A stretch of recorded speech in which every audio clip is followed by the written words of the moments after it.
Om. Om. Om. Om Sahana Bhavatu Sahanau Bhunattu Sahaviryam Karavavahai Tejasvinavadhetamastu Ma Vidvishavahai. Om Shanti Shanti Shanti. Shruti Smriti Purananam Alayam Karunalayam Namami Bhagavatpada Shankaram Loka Shankaram Shankaram Shankaracharyam Keshavam Badarayanam Sutra Bhashya Kritav Vande Bhagavantav Punah Punah. Ishavasya Upanishad, I'm repeating it. Ishavasya Upanishad comes from Shukla Yajurveda, and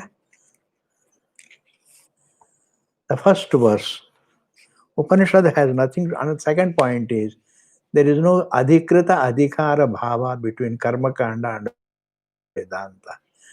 You don't have, it's like it's only after the first standard, you study the second standard, you go to the second standard. That is called adhikrita adhikara bhava. It is only when you have completed the first standard, you go to the second standard. Similarly, it is only after doing the karma kanda, you go to Vedanta. This kind of thing is not there. You can come straight by your maturity, by your mental preparedness, you can come straight to Vedanta. Therefore, there is no relationship at all between, there is no noun-adjective relation, there is no adhikrita adhikara bhava, and there is no any other sesha-seshi bhava.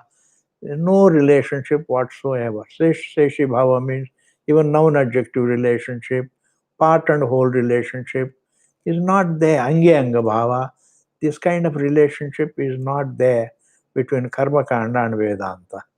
And therefore, on the first verse says, these are the 2 points you have to, every day I'm going to repeat it. It comes, this particular point, Vedanto Nama Upanishad Pramanam. Otherwise called Vedanta. Upanishad, otherwise called Vedanta, is the Pramanam. Pramanam means a means of knowledge. This year, just as I open my eyes, they show me the colors. And my attention may be there with it. I may recognize the color. I may not recognize the color. I may give my attention to the color. I may not give attention to the color. That is a different matter. But the eyes do show the colors. The senses do show the sense objects. My attention, I may be absent-minded. That's a different matter.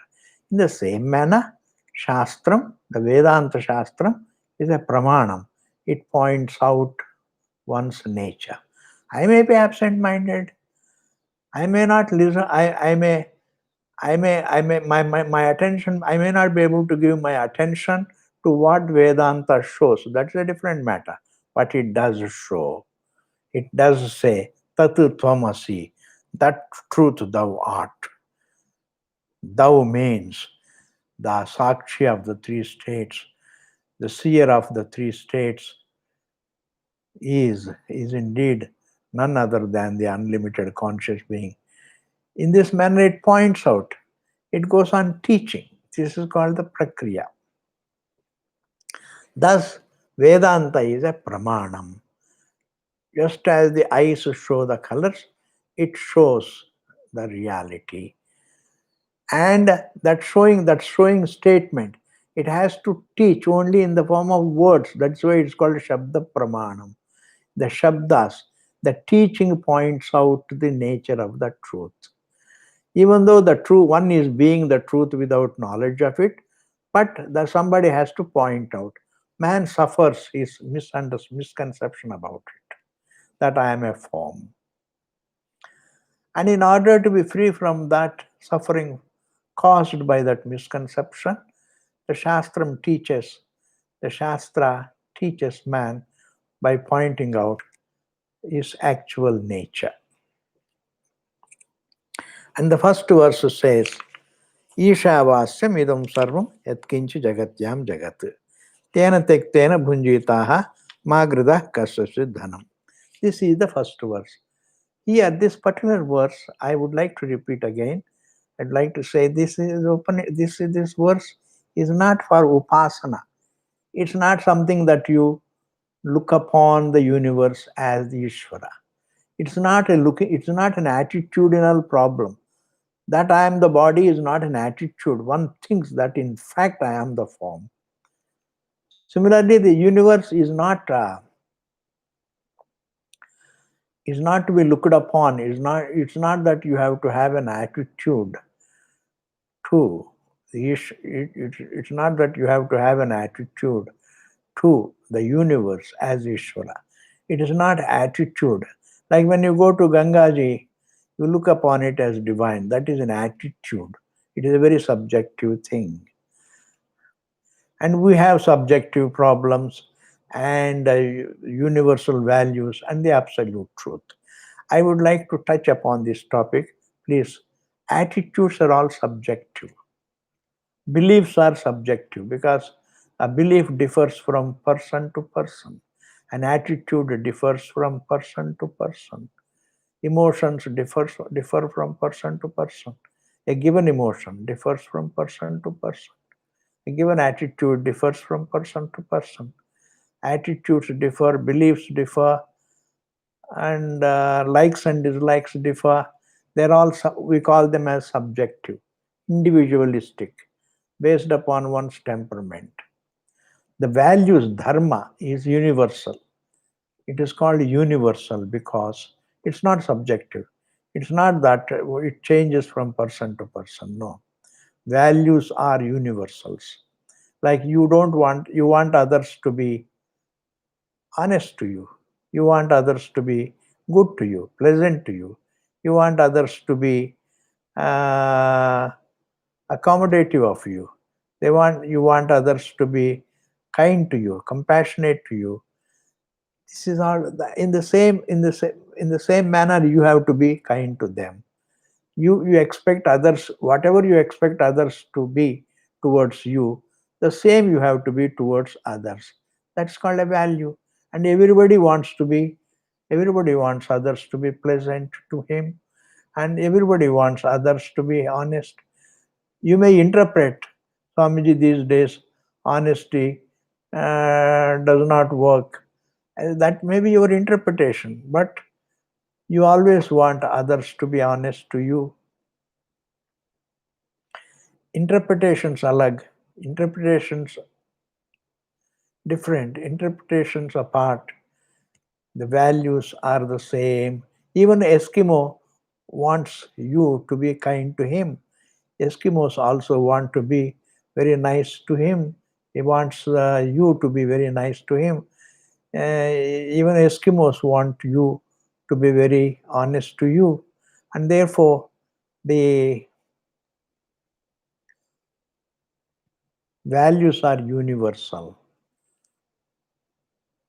Likes and dislikes are subjective. And the truth, the self, is absolute.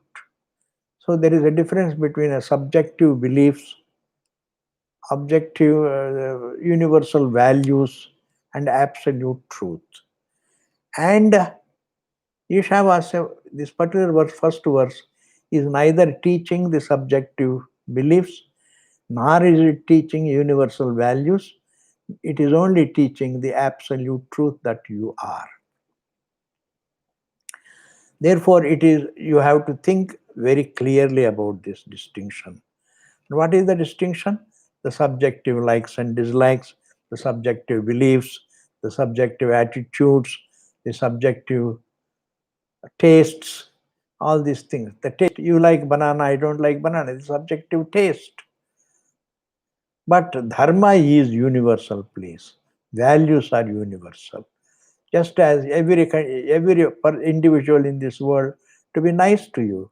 Similarly, you have to be nice to others. That is what is called a value. Values are universals. And value is not even if you follow all the right values, that is not the answer. Following a value does not correct your misconception. Whereas understanding the truth corrects the misconception. It is a misconception about the truth that you say that I am the form. It is due to the misconception about yourself. You say that I am the form. And therefore, Bhagavan here says, Ishavasyam idagam sarvam yatkincha jagatyam jagat tena tektena bhunjitaha magrita kasasudana. Don't look upon this verse as a, a, a verse of upasana. It is not a verse of attitude.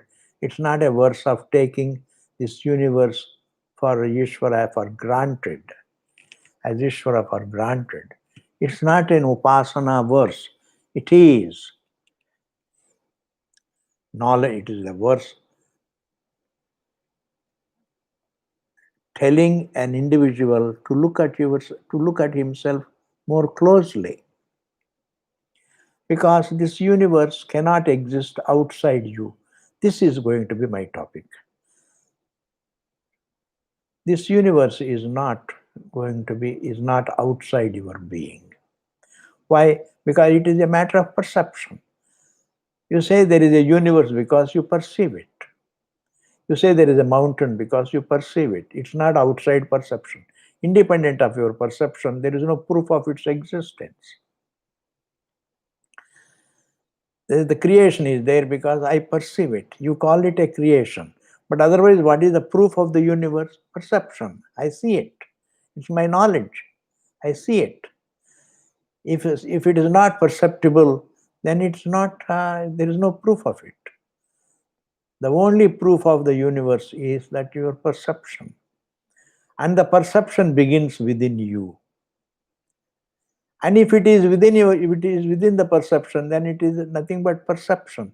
It's not an. It looks like an object of perception, but it is perception.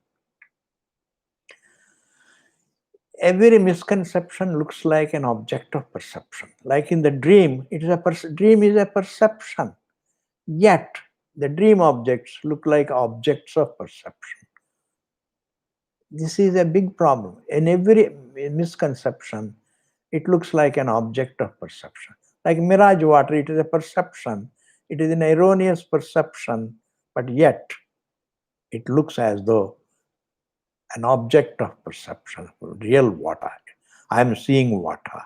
Snake is a perception, but yet it looks as though an object of perception. And therefore, this universe also, the waking universe also is a perception. The only proof of it, outside perceptibility, there is no proof of it. The sixth element is not there.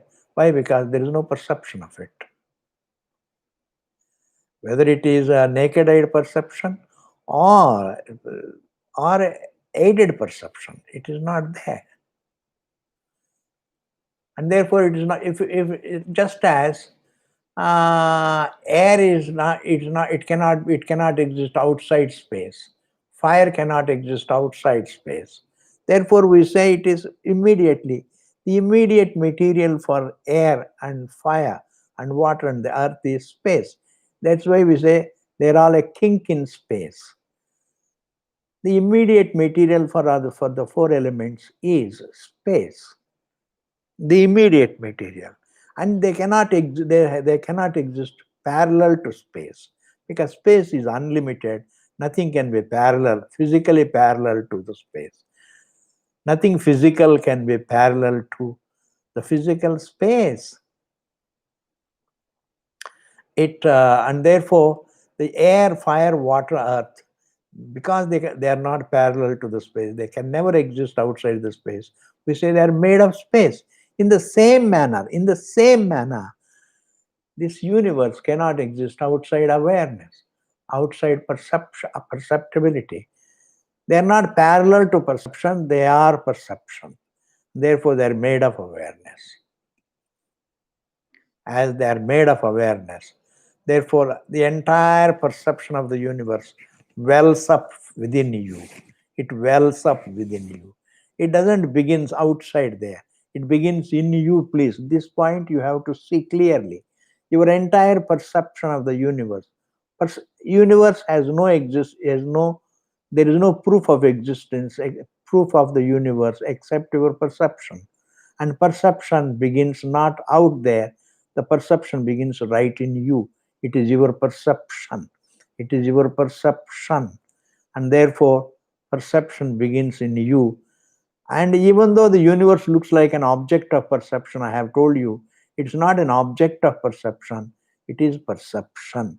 Anything that cannot be parallel to perception, it's made of perception.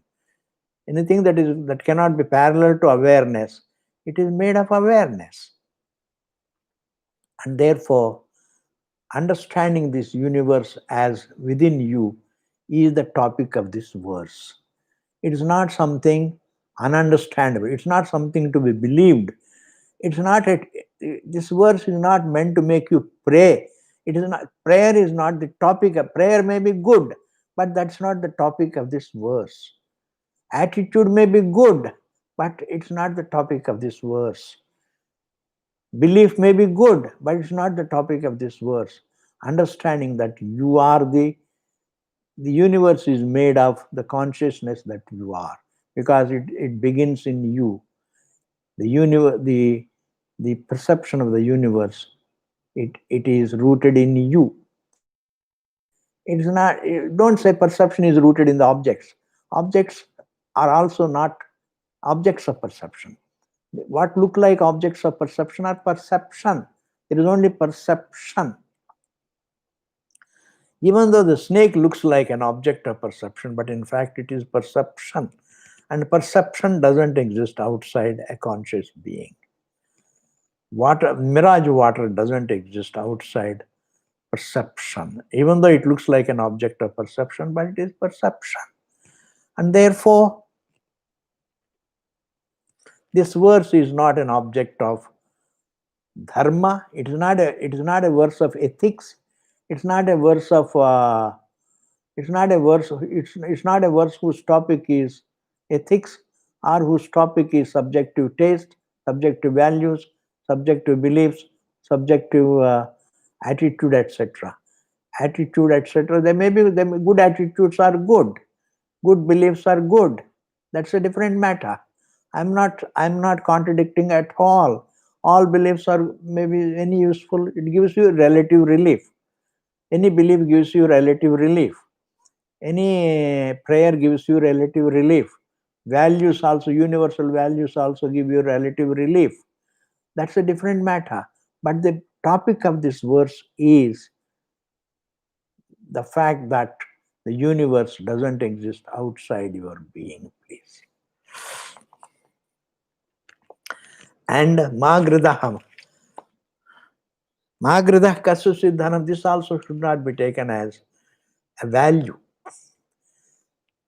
Don't covet others' wealth, because the entire thing is you. Why do you want to covet? Therefore, live your life to understand this fact, this truth. And if you can't really, some people are busy. For them, survival itself is a big job. And therefore, they can't relax and understand the truth. They say, we have no time for this Vedanta. That's true, because the survival itself is a big problem. That's why if you have everything, if you have money, enough money, you are fortunate, you should spend that money only to know the truth. Because the one who doesn't have money is also struggling for money. And the one who has money and he is also struggling for money, then what is the use of having money?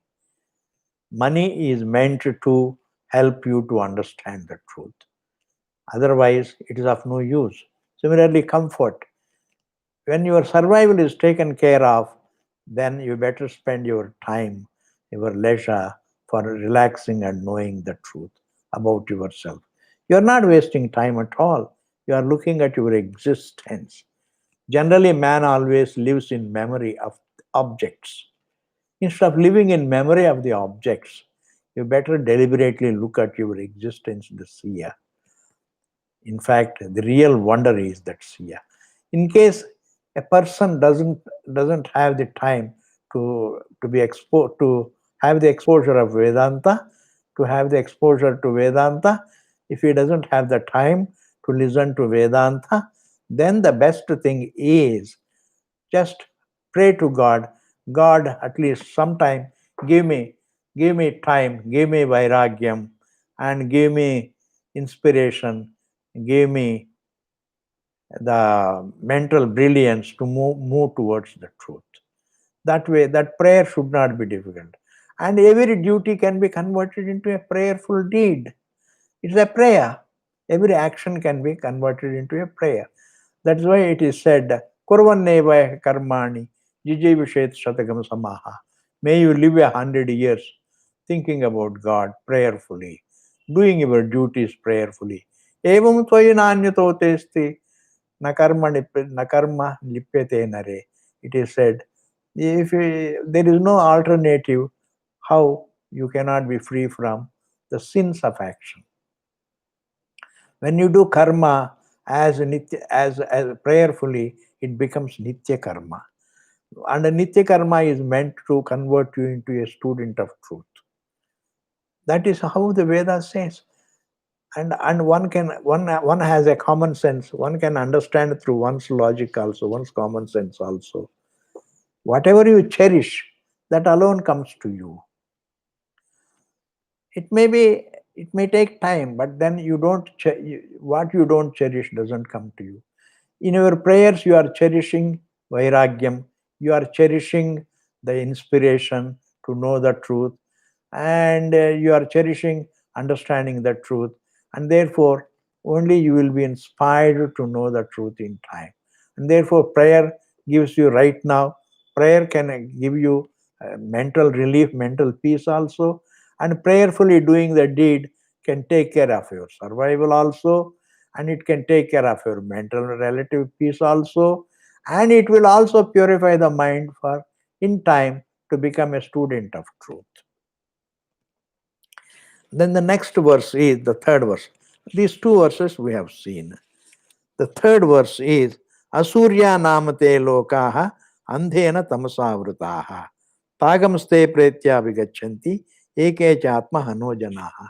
By not understanding the truth, really you are missing a lot. Under it says Asurya. Asurya means free from brilliance. Even though you are consciousness, you always think in terms of absence of things. When you don't see a thing, then you see I am in the dark. Even though darkness is your experience, it's a light. Even the viewed darkness, even the thought of darkness is illumined by you, is known to you, and therefore it falls within consciousness. The objects fall within consciousness. The absence of objects also, when there is no object, you know that there is no object.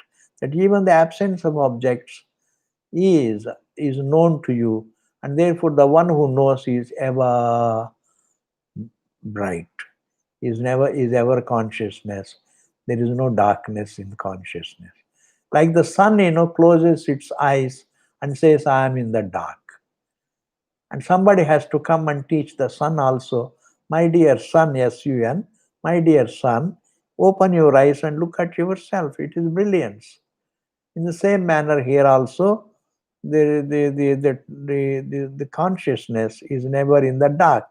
Consciousness illumines the presence of things. Consciousness illumines the absence of things. And as the knower of the presence of things, as the knower of the absence of things, it is ever conscious. And when there is no presence of things, there is no absence of things also. There is freedom from both the thoughts. Presence of things is a perception. The absence of things also is nothing but the memory of the presence of the things. And when there is no presence, when there is no thought of the presence of things, there is no memory of the absence of things also. And in deep sleep state, there is neither presence of things nor absence of things. And therefore, in the deep sleep state, also you know that it is an experience, and therefore it is not a state of absence of things, it is not a state of presence of things, because the presence of things and the absence of things also, both of them are in the waking state. When the waking state is not there, then there is neither the thought of the presence of things nor the thought of the absence of things. And therefore, what is there in deep sleep state is only your presence as a non-dual presence, as the peaceful being. This we will see later on. I am going to come back to this topic. Asurya namate lokaha. It is said people always live. They live in the view of darkness. I am in the dark. Asurya namate lokaha andhena tamasavrutaha. Andhena means darkness. Tamasa means darkness. Avritaha, they are always living in a realm of darkness. Asurya namate lokaha andena tamasavrataha, the whole line should be understood as they live only in the realm of thinking, that they are in the dark. So when you think you are in the dark, you are in the dark. But actually you are not. If you understand correctly, there is no darkness. In front of consciousness, there is no darkness. Darkness is not a thing. Darkness is a view. Darkness is a view, please. There is no darkness. Darkness is a view. That is why Bhagavan Krishna also said, at 5 o'clock he asked for dinner. And Yashoda, Maya said, it is only 5 o'clock. How can you have dinner? How can I give you dinner now? Let it become dark. Then Krishna closed his eyes and says, now it is dark. Please give me dinner. That means darkness is nothing but non-perception of things. Darkness is not a thing. And therefore darkness is a view, please. And I will come back to this topic to explain elaborately. Tagamste pretyabhigachanti. And even while living, they view themselves to be in the dark, and after death also they live in the darkness. Pretyabhigachanti. Eke atma hano janaha. They are the ones who have committed suicide. Atmahano janaha means not understanding oneself is like committing suicide.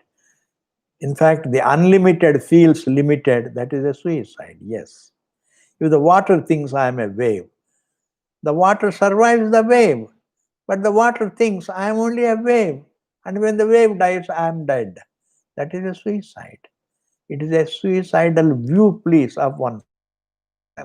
Suicidal view of oneself. It is not an event, it is a view, please. It's a view. And it is that view that is corrected. Like the earth is flat, is a view. It was a wrong view. The sun goes around the earth is a wrong view. That I am the form also is a wrong view. It is this wrong view that is corrected by Vedanta. And not to correct this Vedanta, not to correct this view is what is called committing suicide, killing oneself. Not knowing oneself is called the death of oneself. Because when the water thinks that I am a wave, and the wave falls, I am gone. When the wave dies, I am gone. It is a dark view, a view of darkness about itself. Ignorance is called, ignorance means not understanding itself. When the water doesn't know that it is water, and it takes itself to be the wave. And when it takes itself to be the wave, and then the wave has its limitations. The wave has its beginning and end, and the water also thinks I have a beginning and an end. And that is a kind of a suicide. And therefore, it is not an event, it is a view. The universe is not an event, it is a view. Embodiment is not an event, it is a view.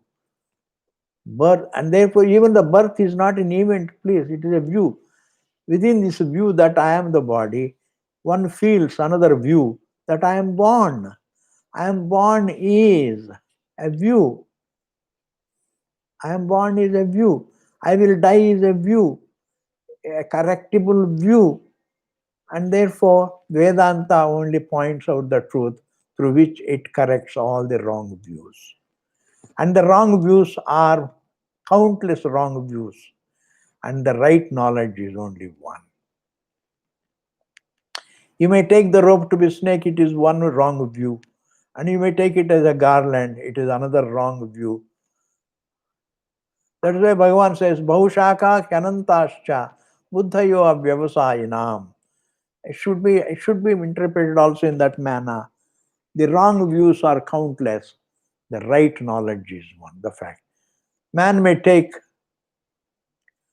when you solve a mathematical problem, the wrongs may be countless, but the right answer is only one. In that manner, you may take the rope to be a snake, that is one wrong view. You may take it to be a garland, it is another wrong view. You may take it to be a stick, it is another wrong view. You may take it to be a cleavage, it is another wrong view. You may take it to be a water line, it is another wrong view. Like this, there are countless wrong views. But the right is that it is rope, is the right. Is it another? Is it also a view? Yeah, if you call it it's a wrong right knowledge. It's not a correctable view. It's not. It gets corrected. It doesn't qualify the truth. That is a different matter. The thought that the earth is not flat but round, doesn't qualify the earth.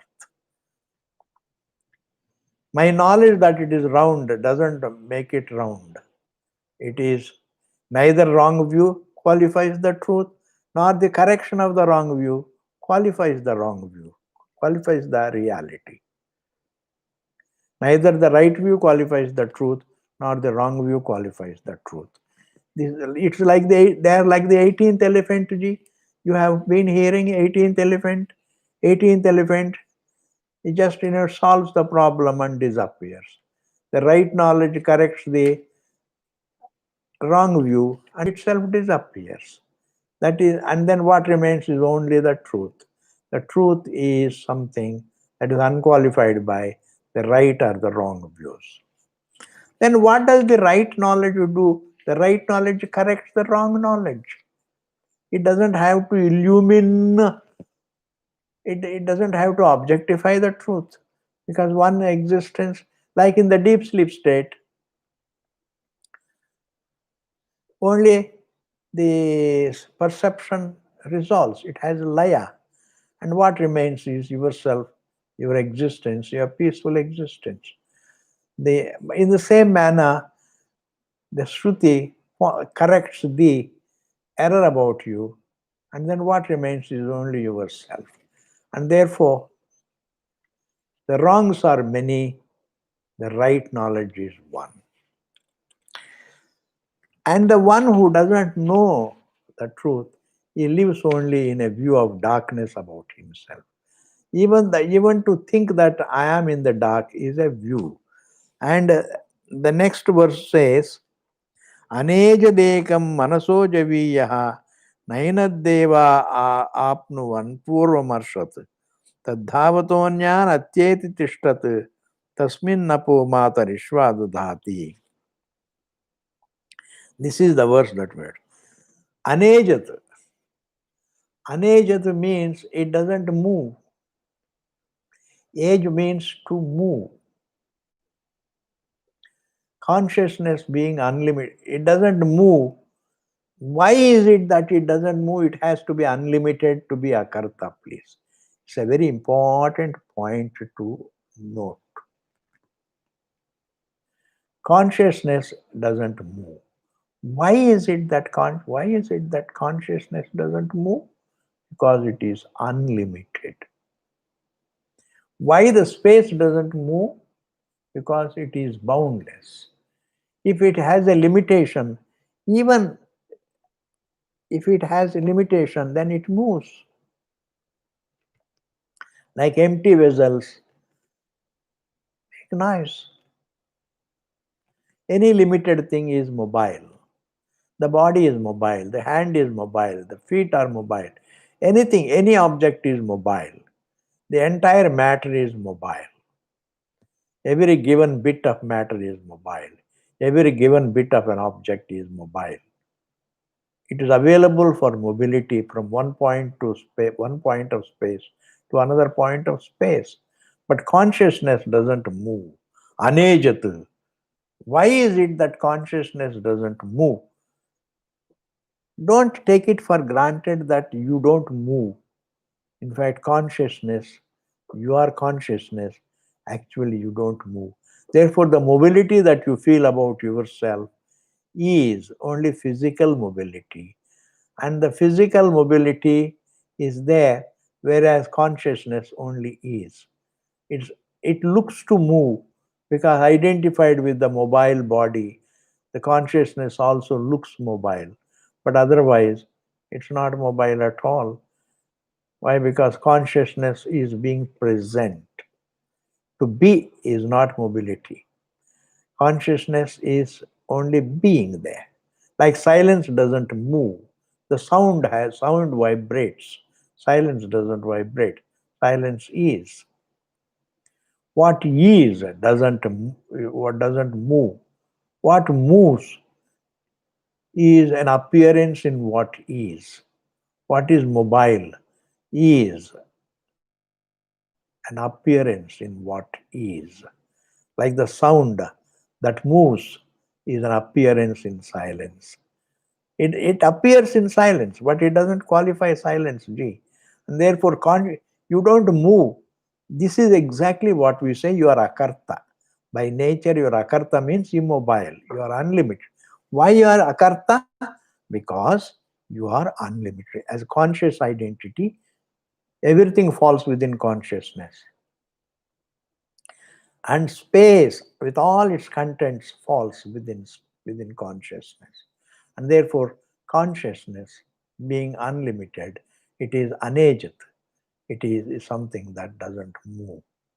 It doesn't move, please. Consciousness does. And therefore, every jiva is akarta.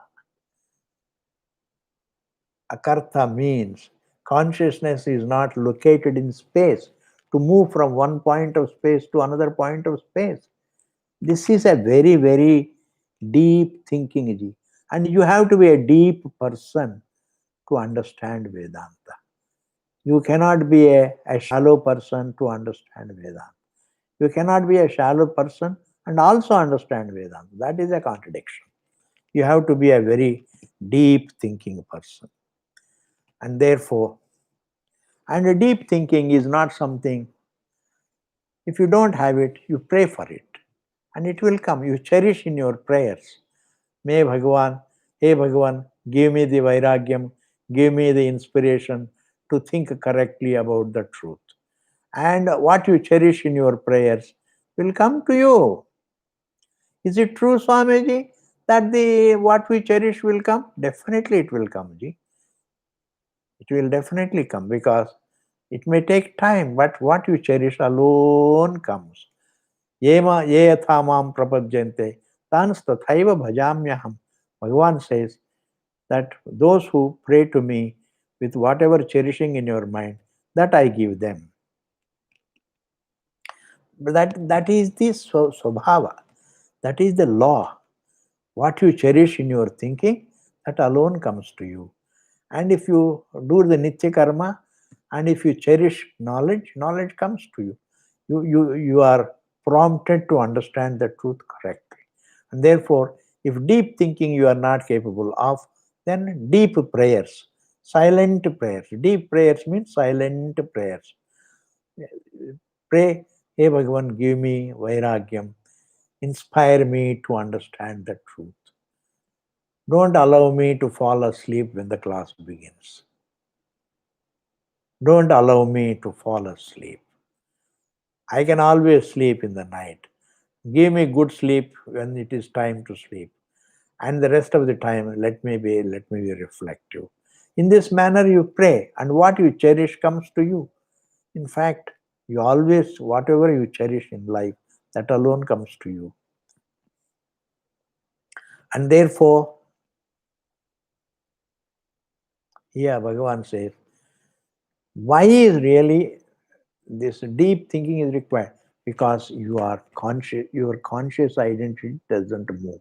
Your conscious identity, you are conscious of the space. Even space is your perception. Even though it looks like an object of perception, it is perception, it's not outside consciousness. If it is not outside perception, it means it's not outside you, your being, existence, your existence. It's not outside consciousness. It falls within your attention. It falls within your consciousness. And therefore, it falls within consciousness. Even the idea of your is also is an error. Mine, thine, his, her, all these are all errors falling in consciousness. And consciousness, being unlimited, it doesn't move. And in that sense, the Shruti says it is anejat. Anejat means it doesn't move. It doesn't move means it's not in space. If it's not in space means it is accommodative of space. But space is not parallel to consciousness. It is kritsnaha. Consciousness is kritsnaha. Kritsnaha means it is complete. It is it is comprehensive of the waking space. It is comprehensive of the dream state. It is comprehensive of their absence. It is comprehensive of the thought of the presence of the things. It is comprehensive of the thought of the absence of things. And therefore, it is comprehensive of everything as itself, not in itself, but as itself. You have to understand this point very well. Truth is comprehensive of everything as itself. The water is comprehensive of all the waves as itself. The fish, the water is comprehensive of all the fish in itself. Fish is in water, but the wave is water. The universe is the truth, because universe is made of consciousness, made of the truth. Matter is made of consciousness. Matter is made of the truth. And therefore, it doesn't move. And therefore, you are akarta, please. You may look to be a karta. Karta means mobile. You walk from your home, you come from your home, you are mobile from your house to the class.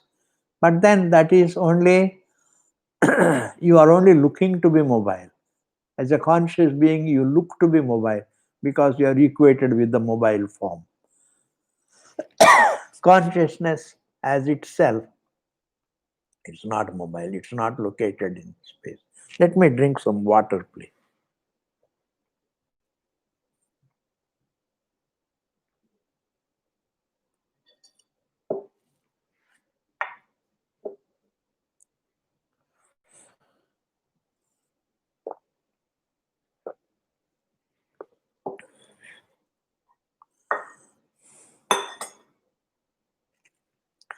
So, anejat, your conscious identity is not located in space.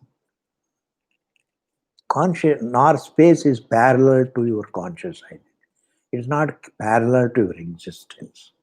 It falls within your existence. As I told you, space and all its contents, space, air, fire, water, earth, the entire universe is not independent of your perception. Is not outside your attention. It's not parallel to your perception. It is perception.